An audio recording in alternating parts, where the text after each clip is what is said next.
प्रिय विद्यार्थियों, आज हम अध्याय 8 शुरू करते हैं। साक्षात्कार लेने की कला। हमारे सामने एक फोटो भी दी गई है जिसमें एक मीडिया कर्मी है और किसी नेता से कुछ प्रश्न पूछे जा रहे हैं, साथ में रिकॉर्डिंग भी की जा रही है। ये फोटो भी हमें साक्षात्कार के लिए संकेत दे रही है कि यहाँ कोई साक्षात्कार चल रहा है, इंटरव्यू चल रहा है। साक्षात्कार को अंग्रेजी में इंटरव्यू कहा जाता है। इंटरव्यू का ही शब्दार्थ साक्षात्कार है।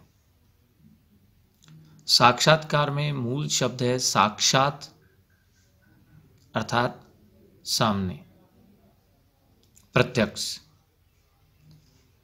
साक्षात्कार को हम परिभाषित भी कर सकते हैं कि साक्षात्कार कर्ता और साक्षात्कारदाता दोनों प्रश्नोत्तर के माध्यम से किसी विषय को स्पष्ट करने का प्रयास करते हैं। तो जब कुछ व्यक्ति या दो व्यक्ति प्रश्नोत्तर के माध्यम से किसी विषय को स्पष्ट करने का प्रयास करते हैं, किसी विषय की जानकारी का आदान प्रदान करते हैं, तो ये विधा साक्षात्कार कहलाती है। इसमें दो पक्ष होते हैं, एक साक्षात्कारकर्ता और एक साक्षात्कारदाता। दोनों आपस में प्रश्नोत्तर के माध्यम से विषय की जानकारी को स्पष्ट करते हैं। सबसे पहले तो हम उद्देश्य को देखते हैं। अंग्रेजी शब्द इंटरव्यू के शब्दार्थ के रूप में साक्षात्कार शब्द का प्रयोग किया जाता है, अर्थात साक्षात्कार को अंग्रेजी भाषा में इंटरव्यू कहा जाता है। इसका सीधा सा आशय साक्षात करना होता है। इस तरह ये स्पष्ट होता है कि साक्षात्कार वह प्रक्रिया है जो व्यक्ति विशेष को साक्षात करा दें, विषय को स्पष्ट कर दें, प्रत्यक्ष में प्रस्तुत हो जाए। किसी भी क्षेत्र में चर्चित या विशिष्ट उपलब्धि प्राप्त करने वाले व्यक्ति के संपूर्ण व्यक्तित्व और कृतित्व की जानकारी जिस विधि के द्वारा प्राप्त की जाती है उसे ही साक्षात्कार कहा जाता है। किसी भी क्षेत्र में चर्चित या विशिष्ट उपलब्धि प्राप्त करने वाले व्यक्ति के संपूर्ण व्यक्तित्व और कृतित्व की जानकारी जिस विधि के द्वारा प्राप्त की जाती है वह साक्षात्कार है। साक्षात्कार अभिव्यक्ति का एक सशक्त माध्यम भी है। यह विधा भेंटवार्ता, इंटरव्यू, बातचीत, भेंट के रूप में खासी लोकप्रिय है। यानी साक्षात्कार के अन्य नाम भी हैं। साक्षात्कार को हम भेंट वार्ता भी कह सकते हैं, इंटरव्यू कह सकते हैं, बातचीत भी कहा जा सकता है। जहाँ साहित्य के क्षेत्र में एक रचनाकार के जीवन, रचना, कर्म, विचारों को समझने का सबसे प्रामाणिक माध्यम साक्षात्कार है, तो प्रिंट और इलेक्ट्रॉनिक मीडिया की विश्वसनीयता का आधार भी साक्षात्कार ही है। अब हम देखते हैं कि साक्षात्कार क्या है। साक्षात्कार को जानने समझने के लिए हमें दूसरों के विषय में सब कुछ जानने की मानवीय जिज्ञासा की प्रवृत्ति को समझना होगा। इंसान दूसरों के बारे में, विशेषकर चर्चित, प्रसिद्ध, अप्रसिद्ध लोगों के बारे में बहुत कुछ जानना चाहता है। वह अपने विषय में या अपने विचार दूसरों को बताने का इच्छुक भी रहता है। वह अपने अनुभवों का लाभ दूसरों तक तथा दूसरों के तजुर्बों का फायदा स्वयं प्राप्त करना चाहता है। शायद इसी आवश्यकता ने साक्षात्कार विधा को जन्म दिया। साक्षात्कार मानव प्रवृत्ति की इन आवश्यकताओं की पूर्ति करता है। दूसरों के विचार हम सुने, हमारे सामने आए और हमारे अंदर के विचार सभी लोगों के सामने प्रकट हो, इस आवश्यकता की पूर्ति साक्षात्कार ही कर पाता है। पत्रकारिता के संदर्भ में रेडमा हाउस शब्दकोश है। साक्षात्कार को इस प्रकार उसमें परिभाषित किया गया है कि साक्षात्कार उस वार्ता या भेंट को कहा गया है जिसमें संवाददाता या लेखक किसी व्यक्ति या किन्हीं व्यक्तियों, एक व्यक्ति भी हो सकता है, एक से ज़्यादा भी हो सकते हैं, व्यक्तियों के सवाल जवाब के आधार पर किसी समाचार पत्र में प्रकाशन के लिए या टेलीविज़न पर प्रसारण के लिए सामग्री एकत्र करता है।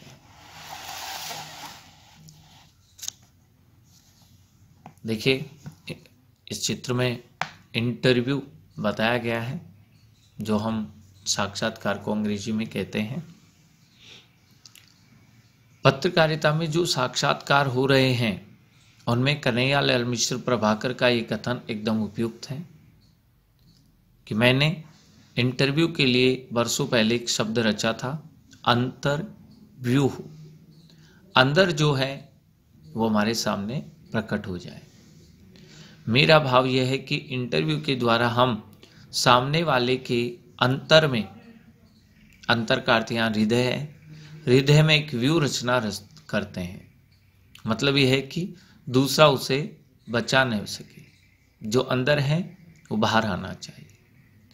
जो हम उससे पाना चाहते हैं, यह एक तरह का युद्ध है और इंटरव्यू हमारी रणनीति, स्ट्रेटजी, व्यू रचना है।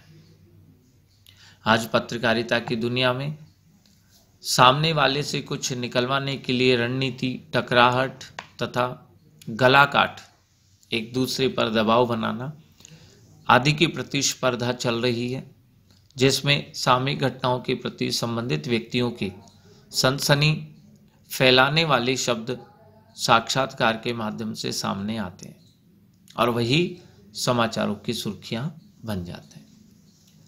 इस वर्णन से हम साक्षात्कार के लिए एक परिभाषा तैयार कर सकते हैं कि साक्षात्कार एक भेंट और वार्ता है जिसके माध्यम से संवाददाता या पत्रकार किसी व्यक्ति से विषय की जानकारी प्रश्नोत्तर के माध्यम से प्राप्त करता है। अब बात होती है कि साक्षात्कार कितने प्रकार के होते हैं। तो साक्षात्कार दो प्रकार के होते हैं। एक वह साक्षात्कार जो प्रतियोगी परीक्षा या नौकरी के लिए होता है। जब हम किसी सरकारी या प्राइवेट नौकरी के लिए आवेदन करते हैं तो वहाँ भी साक्षात्कार होता है। तो पहला साक्षात्कार वही है जो विभिन्न प्रतियोगी परीक्षाओं या फिर नौकरी के लिए लिया जाता है।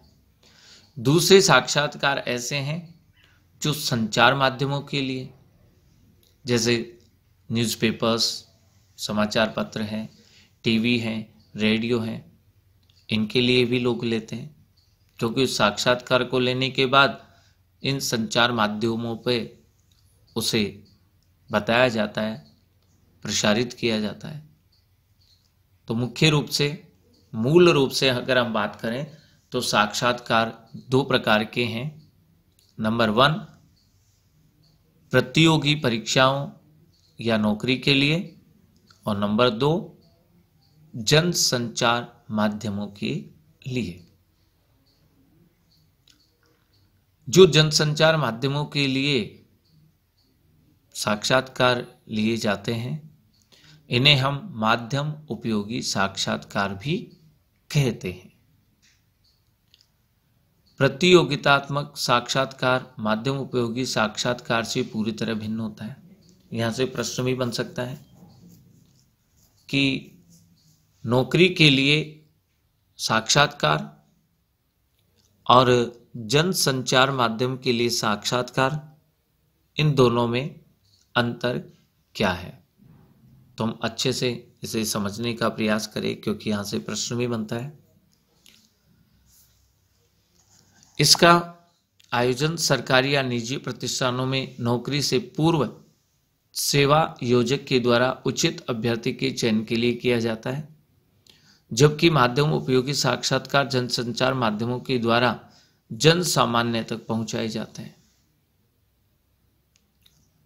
जो पहला साक्षात्कार का प्रकार है, नौकरी के लिए जो साक्षात्कार होता है, उसमें एक कमेटी, एक मंडल बनता है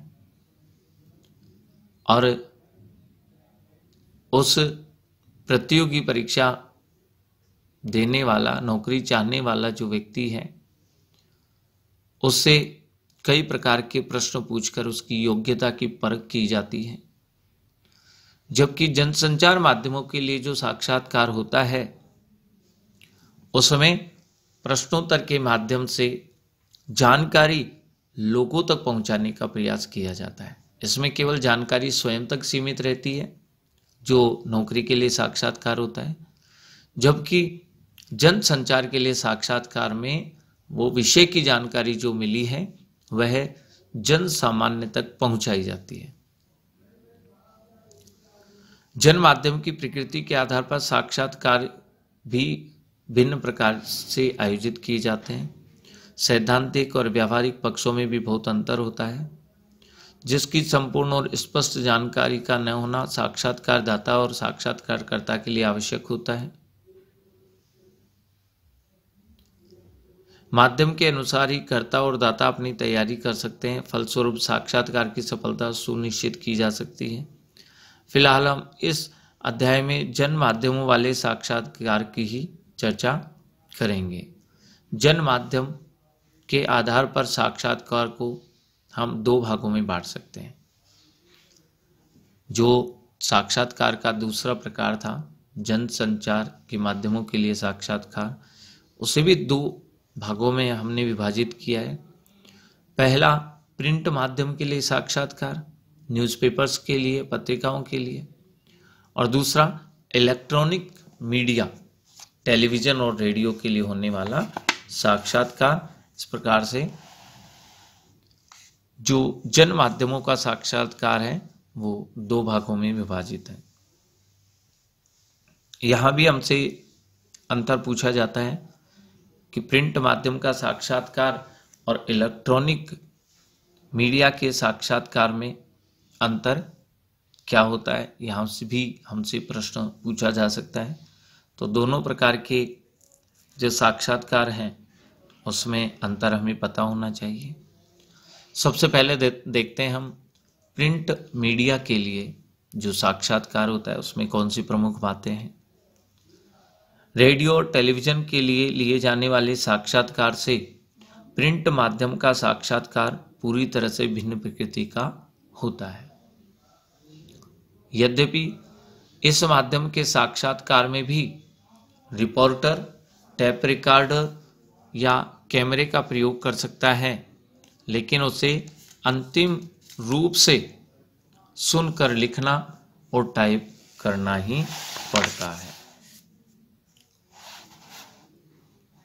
प्रिंट मीडिया के लिए किए जाने वाले साक्षात्कार में दाता और कर्ता के हाव भाव, शारीरिक गतियों और वेशभूषा का कोई महत्व नहीं होता, क्योंकि प्रिंट माध्यम में केवल प्रिंट किया हुआ, लिखा हुआ साक्षात्कार होगा। उसमें साक्षात्कार कर्ता और दाता के हाव भाव कैसे थे, कैसी वेशभूषा पहन रखी थी, इसका कोई महत्व नहीं होता है। जबकि इलेक्ट्रॉनिक मीडिया की हम बात करें तो टेलीविज़न पे साक्षात्कार कर्ता और दाता दोनों को दिखाया जाता है, इसलिए वहाँ हाव भाव और वेशभूषा भी बहुत महत्वपूर्ण होती है। प्रिंट माध्यम के साक्षात्कार में सुधार करने की पूरी संभावनाएं होती है, क्योंकि एक बार इंटरव्यू होने के बाद उसे प्रिंट करवाने से पहले हम उसमें परिवर्तन भी कर सकते हैं। जबकि जन संचार माध्यमों का इंटरव्यू होता है वो लाइव चलता रहता है। एक बार उसमें कोई चीज हमने कह दी है, बोल दी है, तो उसमें परिवर्तन संभव नहीं हो पाता है।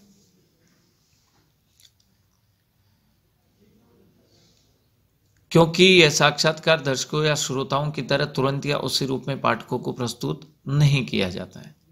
साक्षात्कार आयोजन के बाद संपादक अपनी कुशलता से साक्षात्कार की प्रभावपूर्ण प्रस्तुति प्रदान कर देता है।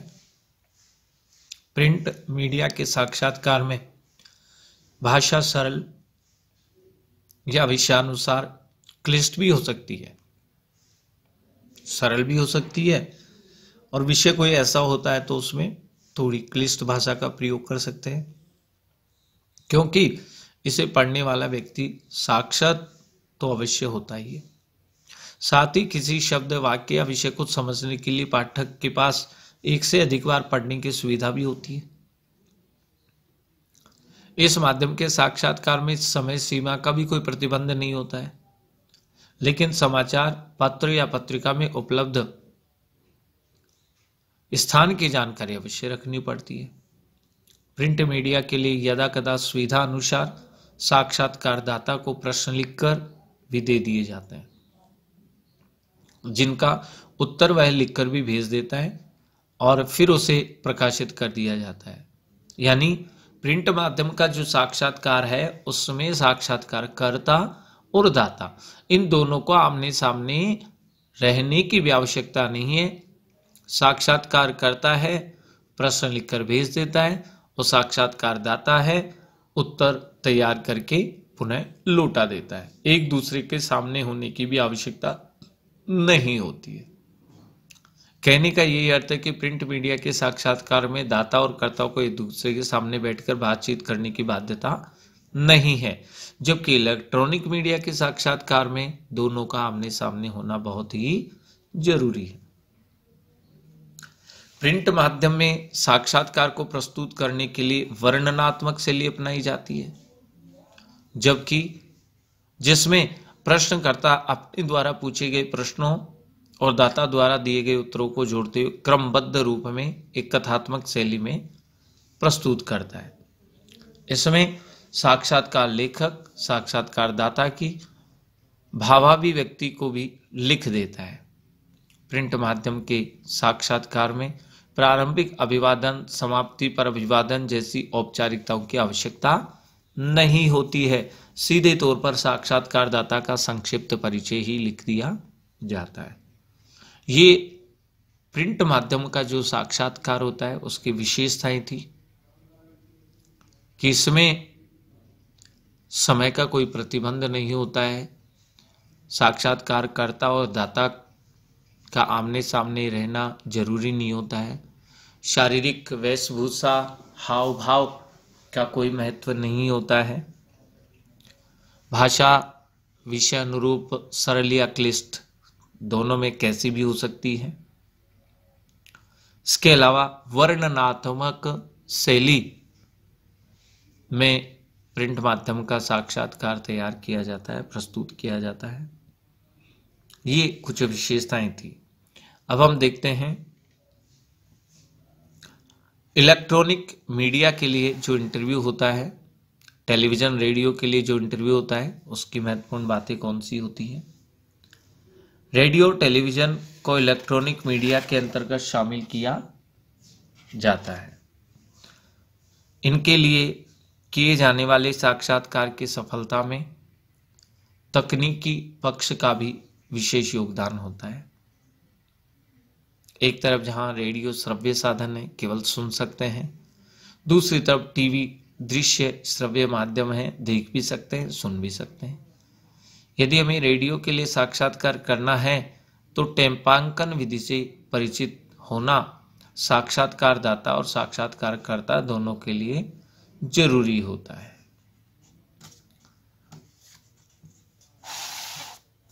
पूर्व निर्धारित किसी स्थान विशेष या स्टूडियो में साक्षात्कार में शामिल होने से पूर्व दाता और साक्षात्कारकर्ता को माध्यम के तकनीकी पक्ष और गुणों की पूरी तरह जानकारी प्राप्त कर लेनी चाहिए। आवाज की गति, तीव्रता, उच्चारण, माइक्रोफोन की निश्चित दिशा एवं स्थिति आदि के संबंध में भी पूरी तरह सहज होने पर ही एक अच्छे साक्षात्कार का आयोजन संभव है। यानी रेडियो के लिए या टेलीविजन के लिए अगर इंटरव्यू दे रहे हैं, ले रहे हैं, तो हमें तकनीकी जानकारी भी होनी चाहिए। माइक्रोफोन कहाँ लगाना है, किस तरह से लगाना है, कितनी गति से किस तरह से हमें उच्चारण करना चाहिए, इन सब बातों की जानकारी होनी चाहिए। रेडियो के लिए किए जाने वाले साक्षात्कार के संबंध में साक्षात्कारदाता और साक्षात्कारकर्ता को स्मरण रखना चाहिए कि एक बार टेपांकन हो जाने के बाद, रिकॉर्डिंग हो जाने के बाद उसमें संपादक की गुंजाइश बहुत कम और सीमित हो जाती है। कहने का यही अर्थ है कि साक्षात्कार में शामिल जो व्यक्ति हैं उनसे बातचीत श्रोता सीधे सुन लेता है, इसलिए सुधार की संभावना कम होती है, नहीं के बराबर होती है। जैसा इंटरव्यू में बोल दिया गया ठीक वैसा श्रोता सुन लेता है, इसलिए वहाँ परिवर्तन संभव नहीं होता है। टीवी के लिए आयोजित किए जाने वाले साक्षात्कार में भी यही सावधानी जरूरी होती है, क्योंकि वो दृश्य श्रव्य माध्यम होने के कारण टीवी के लिए आयोजित किए जाने वाले साक्षात्कार में अतिरिक्त ध्यान देने की आवश्यकता होती है और हमें अपनी खामियों को दूर करके इस तरह का इंटरव्यू देना चाहिए।